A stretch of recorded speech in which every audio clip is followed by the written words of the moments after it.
Hello and welcome to this special video recording. This is the Casablanca Expert's introduction to Casablanca Video Editing. Well, who's the Casablanca Expert? That would be me. My name is Chet Davis, and I have a website called CasablancaExpert.com. On that website, you'll find more than 600 articles, tutorials, tips, streaming videos, information to help you get the most out of your Casablanca video editor. Now, if you're watching me at home, I'm going to ask you, raise your hand if you've used a Casablanca video editor before. All right? Go ahead and raise your hand if this is the first time you've ever heard about the Casablanca video editor. All right, you can put your hands down. I can't really see anyway, but I wanted to make this somewhat interactive. What's going to happen today, we're going to spend 30 minutes together as I give you an overview, a very basic introduction to the capabilities, the capacities, the features in today's Casablanca video editor. This is by no means a thorough teaching of today's Casablanca. This is not intended to make you extremely well versed to be a high-end professional video editor on the Casablanca. It's just an introduction to the capabilities of today's Casablanca, so you can take a look and see if this platform, if this system is of importance, if it jives with what you need to do. Whether you do video for a hobby, for your family video, for your travel video, maybe you do video for your church or synagogue. Maybe you do video for a community nonprofit agency. Maybe you do video with students or in a school environment. Or perhaps you're a professional whose full-time capacity relates to video, whether you're a wedding and event videographer, whether you're a videographer who works for a cable TV station, LPTV station. Maybe you do video in a non-broadcast environment for corporate video, etc. The Casablanca may be the ideal tool for you.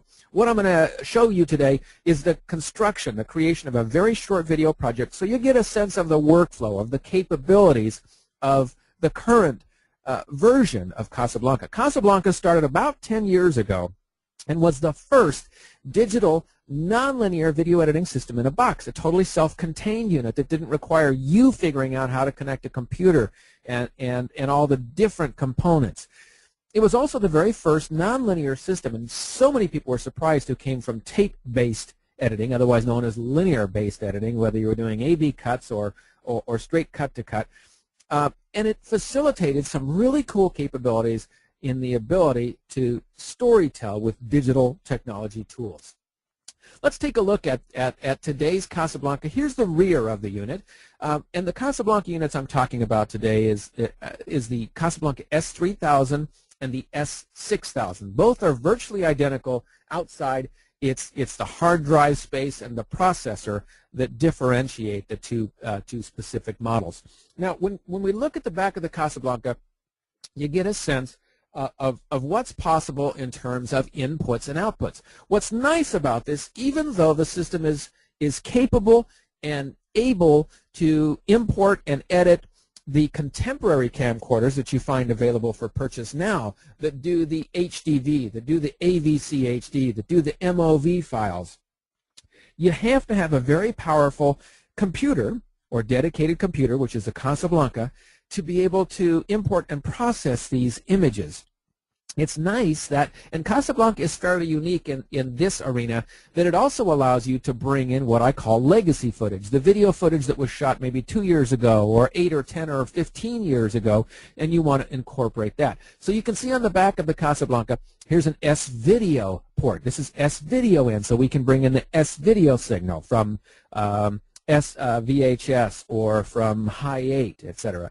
We have an analog video port, the yellow RCA phono connector here, for bringing in analog video. Believe it or not, if you've got a VHS deck sitting around and you can get that baby to lock, stable on the signal, then you can play that back and use that footage as well in your Casablanca. And then there's analog audio input, left and right channel RCA phono ports to bring in analog video audio, whether that's with your video track, or you can even connect a CD player or the output of an audio mixer via these ports here. You also have a variety of digital ports. Here we have a 6-pin FireWire port, and on the front of the editor is a 4-pin FireWire or DV port, and that allows you to connect either a DV camera or deck or an HDV camera deck, high definition video, so it will import those files as well, which I'll be showing you in a moment. Then there's a multiplicity of other connectors. Some of them are used or some are not. We have an RJ45 jack, which is where you would connect Ethernet. So you can actually connect today's Casablanca in a local area network and share files from your Windows PC over to Casablanca and from your Casablanca over to the Windows PC. And a great number of USB ports. That's where you would connect your trackball mouse. You would connect your USB keyboard for typing in the titles. And also where you would connect your USB storage devices, whether it's an external hard drive or a USB flash drive or a thumb drive or jump drive, as jump drive as some people call them. And that's how we can bring in fonts, we can bring in photos, we can bring in logos, and we can bring in video files, which is very, very nice. There are some cameras you can connect directly that have an internal hard drive or use flash media to store the content, but more of them work more successfully using a card drive that you take the flash card out of your camera, plug it into the card reader or a card drive, and connect that via USB port to your Casablanca. On the far left, what we have over here is two monitor options. We have DVI and we have HDMI, and it's these ports. You would select one of these and you would connect that to your high-resolution, high-definition monitor screen in your home office, your edit studio, or even your home entertainment system. You can be editing on your big 56-inch flat panel monitor. Okay, so those are the options for connecting. You also have power. On the front, we have USB ports. We also have the FireWire port, as I mentioned, as well. So that gives you a snapshot, a sense of how you connect it. But what I'd like to do now is actually show you my device. So I'm going to bring up my webcam. And what you're looking at is you're looking at the home screen, the main menu from the Casablanca S3000 running the Bogart version 4 operating system. And if you've been with Casablanca for a long time, the nice thing about this, as an educator, we call this transferable skills. You're probably very familiar already with the menu layout, so you can take those skills, that that comfort factor you have in terms of being successful and efficient, and directly apply that in the S3000 or the S6000. So they may be in a slightly different location, but the buttons, the functions still have pretty much the same capacity. But make no mistake, the system's been totally reworked under the hood, and it's now on what we call the Linux or Linux backbone. The developers moved from VxWorks. VxWorks is the old version of Casablanca, the Smart Edit operating system, which worked quite well with streaming video as you fed the video in. But with the great number of different file formats and the video files that have to be transferred, VxWorks just is not as powerful or capable of doing. The capability is one thing, but also the developers, and that means us end users using the product, benefit now from VxWorks being gone and the move to Linux or Linux, because there's a great deal of open source programming. So we have access to a great deal more programs. For example, the Twixtor software, which is an add-on piece of software in the Bogart environment, and it allows you to do some very sophisticated motion manipulation, from slow motion and fast motion to what they call the vary speed. You can go at slow motion, then you can speed it up and go back to normal speed, etc. This software is available on competing software platforms like Adobe Premiere, Final Cut Pro, and it is now available as well in the Casablanca platform because of that open source programming, the availability of tools. And also when new cameras come out with new formats, the Casablanca appliance can more readily be compatible with those because of its open source development taking advantage of the Linux or Linux code. Okay, so we're at the home screen, and from here you use your trackball or cursor to scroll around and enter a particular menu you want to work in. Well, I'm going to go ahead over here, Project Settings, and select a project, and you can see on the hard drive you have 30 different projects, depending on the system you purchase, whether it's the 500 gigabyte or a full terabyte of video, 1,000 gigabytes of video. I'm going to go ahead and select a project that I don't have anything working on yet, and I'm going to go ahead and name that project, and let's call it Test, T-E-S-T. And I left-click OK. And then what I want to do is I want to establish and set the format. This is an important screen for me to point out because it's nice to know that the contemporary Casablanca will handle the most common different video resolutions or file formats, whether you're working the standard def 720 by 480, maybe you have a DV camcorder and you still use it a lot, or one of your clients brings in footage and you need or want to utilize that legacy footage, that older footage in the system. You could do 720 by 480, and the nice thing is you can establish it as a 4 by 3 aspect ratio, or you can go to 16 by 9. I'm going to go 16:9, and the camera I'm using, a Canon HV20 today, that was 1920 by 1080. That's the native resolution of the camera, and I want to match that in my system. I am using interlace footage rather than progressive. That's a whole other conversation, but I just want to point out that the system is capable of providing you an edited project in a progressive mode or an interlace mode. My footage is interlace, so I keep that set on interlace, and I left-click OK, so I've established the project. Then I'm going to come over here and show you the edit window where we're going to do our project work, and you can see it's empty. I want to bring in some footage, so I left-click on the record screen, and I begin the tape transport. I have my camcorder connected via FireWire, and I click playback, and it will actually start playing back the videotape. And I see the videotape, and it tells me it's an HD signal. See this in the upper left corner? If this was a standard def file, it would indicate SD. I simply left-click on the record button, and now it's recording the footage.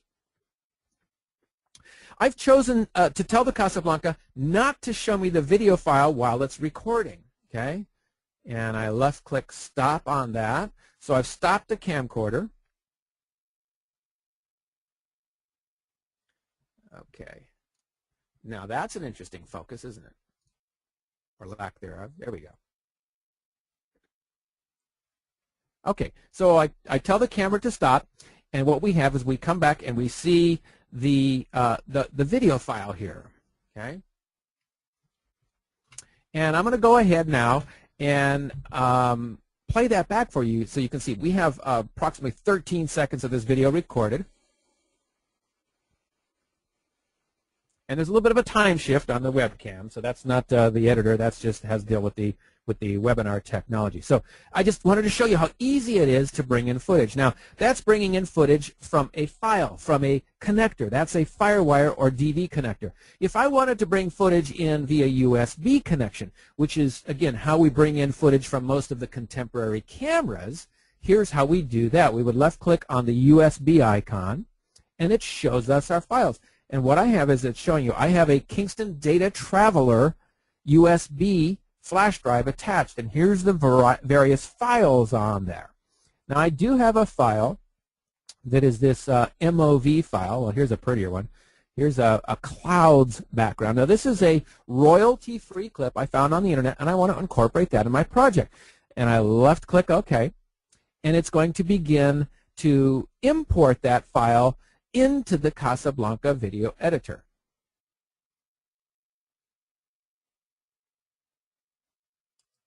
You know what? I selected another one as well, didn't I? So let's say I did that on purpose to show you that you can bring in a variety of files all at the same time. What I meant to do is to select only one, okay? And when I left-click OK, there we go.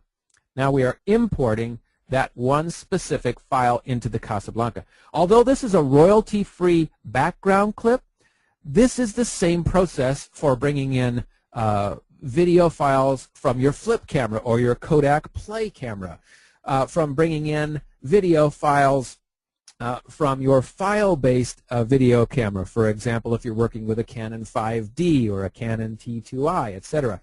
This is the same procedure for any of the file-based cameras, and it's very nice to see how smooth, how efficient it is to be able to bring these video files over from my computer or my camera device into the Casablanca and incorporate that with other video clips that are brought in via streaming video. Of course, you can do a whole project just with these MOV clips as well.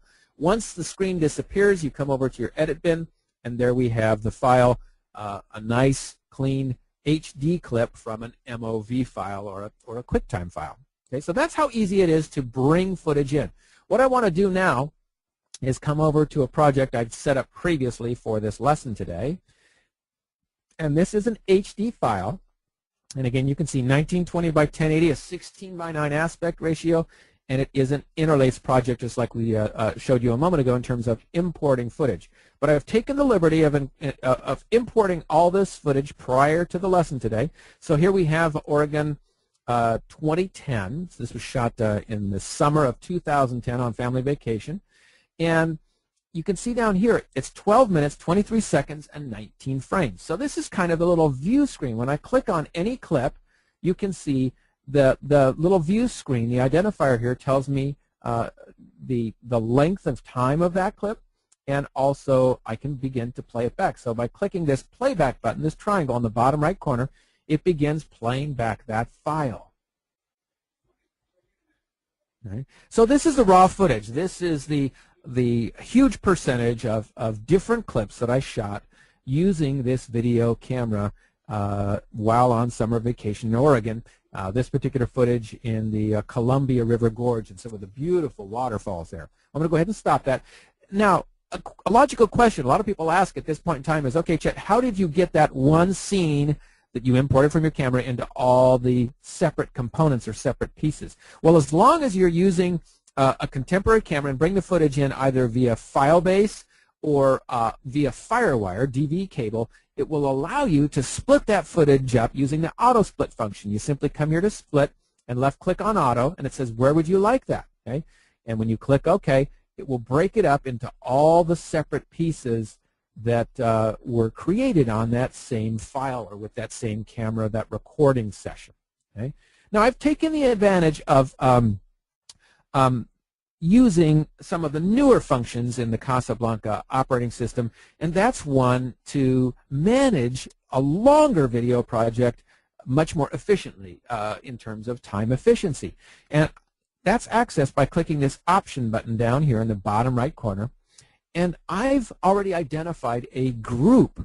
I've created a group called Best. You might call them highlights. If you do weddings, you might have one that's called reception and one that's called ceremony, etc. And this enables me to identify and to categorize different scenes to make better use of my time when it comes to the final edit. And I'm just going to select Best by placing a check mark here and left clicking OK. And now the Casablanca will only show me those files that I have previously identified as the best files, as kind of the highlights. Isn't that cool? Very nice. Another piece of feedback is you look at the little icons up on top of each scene. And this little triangle shows me at a very quick glance which of these have been trimmed or edited. If you're newer to video, what is trimming? Let me click on a scene and let you know. Okay? I click on a scene and come down here and click on the trim button. This lets me trim or shorten that scene or lengthen that scene by the in point, the IN when it begins, and when it ends, which we call the out point. So you have an in point and an out point. Okay? That enables me to trim a scene, to cut out content maybe that's out of focus or there's too much movement. And a lot of times, frankly, it's just to fit a specific time requirement in my story. So what I'm going to do is I've trimmed these scenes to the approximate length that I want, and I'm going to begin to build my little project. So I'm going to start off with this scene, and I add it to the storyboard. So the distinction here, the scene bin is where you have all your raw footage, the raw clips from your video camera. And only some of them, usually, will make their way up to the final presentation that your audience will see. And that comes from what we call the storyboard. Up here, this top line is the storyboard. And this is where you place the scenes you want your audience to see in the order you want your audience to see them, from left to right, from beginning to end. So I'm going to go ahead and start with that scene. And then I'm going to come here and add this clip next behind the first one and add a scene behind that one.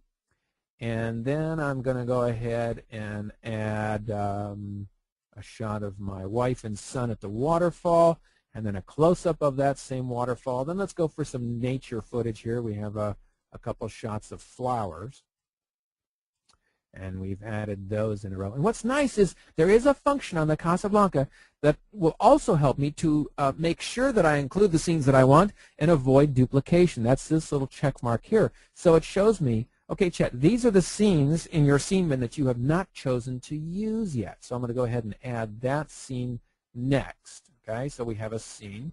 And then I'm going to go ahead and now that I've done that, I can go ahead and remove the option function. And I'm going to add this black in front of the other one.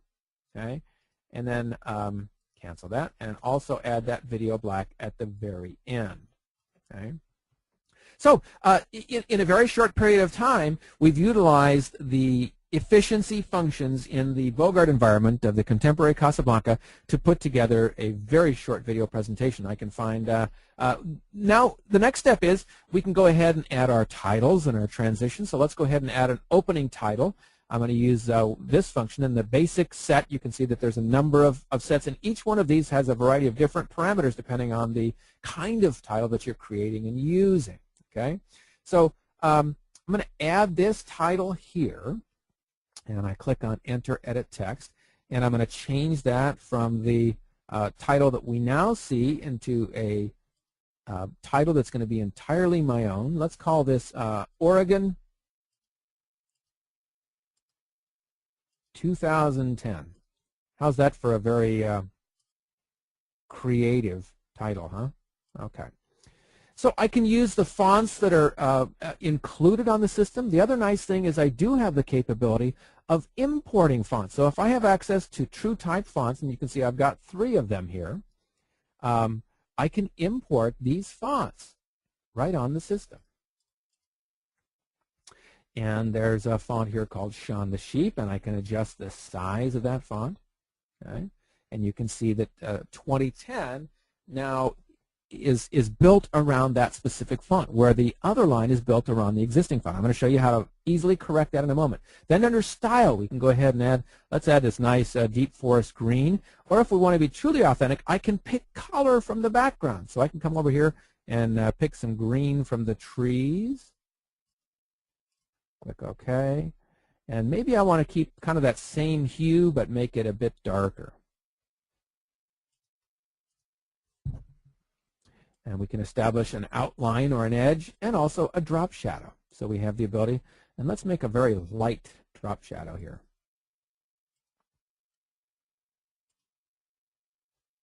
Okay, and you can see the drop shadow, and I can smoothen or soften that drop shadow off the edge there. Okay, very nice, Oregon 2011. Now, to copy that style and font onto the other line, I simply come down here in Boxes Extended, copy that font, and then copy that style to all lines. So in a very short measure, I've created you know, a pretty cool looking title that's going to be very simple. It's just going to fade on and have you know, a simple title as it's coming on.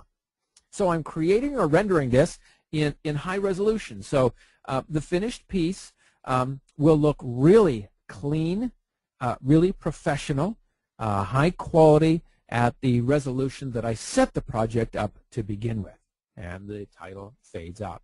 Now I have an option, and it's in the Casablanca. If I want to build layer upon layer, it's very easy to do.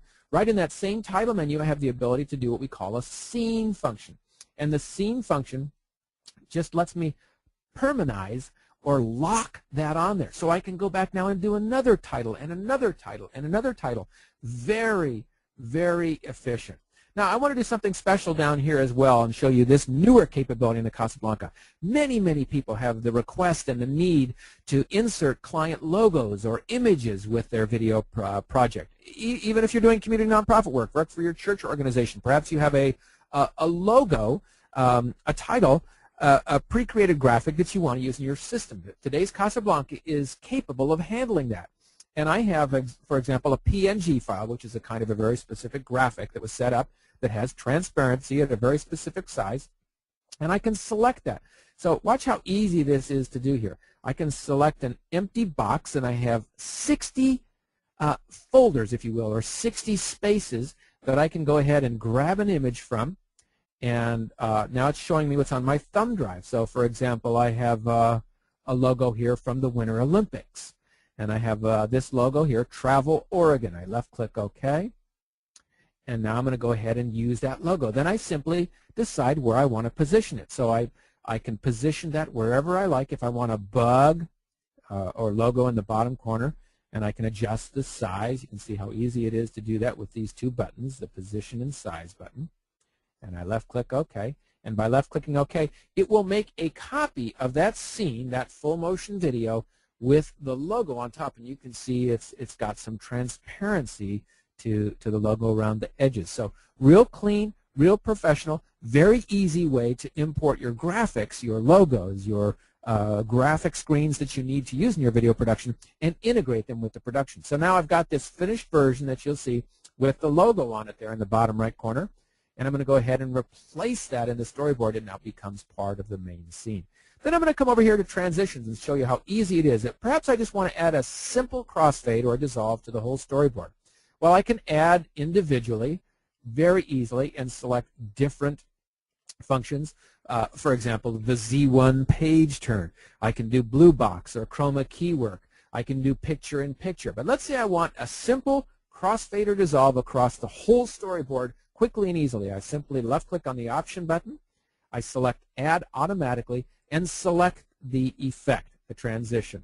Let's say I want to go exactly 1 second between scenes. I left-click OK, and I say, yeah, go ahead and make that for me. It adds those transitions almost automatically in just a few moments. Very cool.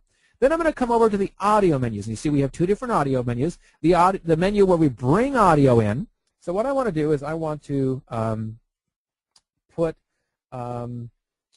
music onto my finished piece. So I put in royalty-free music CD. I happen to use Music to Hughes. And I let the disc be read in the drive, and then I click this button here. And this button allows me to import the file from the disk onto the hard drive. And I say, yeah, display the contents that are in here. And then I could listen to particular tracks, but I've pre-selected this one, and I know this is a good one. And I left-click OK. And now 12 times faster than real time, it'll download that file into my internal hard drive off the CD. So once that's on there, I can pull the CD out, and it will read both WAV files as well as MP3 files. We also have the ability, I'm not going to show you today, but we also have the ability to export your audio files. So you can make audio CDs for your audience as well of the different productions. I can come over here now and I can trim that audio file just like we trimmed the video files. But if I want to quickly add it, I simply go to the audio mix menu, and it's here that I have the ability to see the multiple tracks. So I have the original audio that came in with the camera, and then I want to add the music track below it. So I'm simply going to click on this track and left-click the Add button. Then it brings up the choices. Okay, Chet, which of the clips you've brought in do you want to add here? I've only brought one in, so it makes the selection very easy. I left-click OK, and now it has placed that music track beneath the video samples. Now here's a very quick, nice button as well. If I only want the music to come through on this collage or montage, this short video, I can easily mute the top track. Okay? By clicking here, I have instantly muted or silenced the original audio so that only my music will come through. Then I can adjust the overall volume. I want this to be background music. I can come over here and left-click and add a 1 second fade in and a 1 second fade out. And then I would simply create or render that, and I have a finished piece complete with music. Now the whole thing, what I'm going to do, depends if I want to take this out to disk, if I'm taking this out as a stream to back to a camera or to a deck, or am I going to print this to disk, or am I going to upload this to the internet? These choices here depend on what you want to do. I'm going to go to the Finish window and just show you this. I left-click the Create or Render button. Now it's going to finalize the footage. The finished footage that I have is now able to kind of render in with the transitions and the titles and the graphics and the audio and kind of wrap the whole thing up, if you will. Okay, so it's created or rendered that. If you're going to take it out as an HDV file, okay, you would do an additional render. It's rendering both the SD file, and you saw how quickly that happens, but the HD file, because of the extremely high resolution, it does take a little bit longer to do that, but the system is fully capable of doing the finalized rendering on a true HDV file and putting out true high definition, 1920 by 1080. But let me show you how easy it is if I want to take this to the internet. Maybe I want to upload this to my YouTube channel. Maybe I want to upload this to my Vimeo channel. Maybe I want to upload this to a client's website. This is how easy it is to do. First thing I'm going to do is I'm going to make a scene of the whole thing. So I've got a finished video, and I click on the info button, and it shows me it runs 53 seconds and 20 frames. I go to one of the 3 effects menus, transition, image processing, or titling, and I'm going to make a scene of the finished piece. So I'm going to call this final. Oops. F-I-N-A-L. And I left click OK. And then I just simply select the whole storyboard, the whole project, and in an instant, it's created that for me. Now I'm not seeing it. Why? Because I have the filter turned on. So I simply say, show me all the scenes in the scene bin, including final. So this video right here, when I trim through it, is the video from start to finish with all the different scenes, the titles, the transitions, and there you see the PNG graphic in the bottom right corner. Now I'm going to export that and upload that to the internet. So I click the option button here, and I left click on export actual scene. I tell it where I want to export it to, and I left click OK. And now it is re-rendering that file, converting that into an AVI file, which the internet video hosting websites love and work very smoothly and easily with. Okay? And that's ready for importing to the internet. I'm going to go ahead and cancel that so we can go on with the finished part of our presentation. Thanks for joining me today. If you have questions about the Casablanca Digital Video Editor, contact your Casablanca dealer or Macro System US. Their website is www.macrosystem.us. You can reach them by phone at 303-440-5311. Once you have your Casablanca and you're looking for additional training, some supplementary information to really help your editor sing, I invite you to join the community at CasablancaExpert.com. Again, that's my website with a wealth of resources, training materials. We have live webinars, streaming video recordings to help you get the most out of your digital video editor. Thanks for joining me today.